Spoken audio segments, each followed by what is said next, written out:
வணக்கம். நான் கிராண்ட்மா பேசுகிறேன். திருமதி கனிமொழி அவர்கள் சொல்கிறார், திரு மோடி அவர்கள் அரசியல் லாபத்திற்காக முஸ்லிம்கள் மீது வெறுப்பு அரசியல் செய்கிறார் அப்படின்னு சொல்லியிருக்காங்க. அப்புறம் காவிரி நீர் பற்றியும் பேசியிருக்காங்க. அதை பற்றி தான் இன்றைக்கி பேச போகிறோம். திரு மோடிஜி அவர்கள் அரசியல் லாபத்திற்காக முஸ்லிம்கள் மீது வெறுப்பு அரசியல் செய்கிறார் என்று திருமதி கனிமொழி அவர்கள் சொல்கிறார்.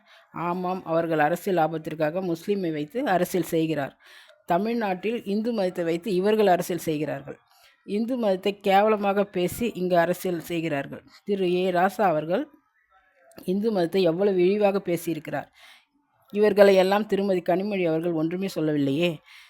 சனாதனத்தையே ஒழிப்பென்னு திருமதி கனிமொழியின் அண்ணன் மகன் திரு உதயநிதி அவர்கள் சொன்னார். அதற்கும் திருமதி கனிமொழி அவர்கள் ஒன்றும் சொல்லவில்லை.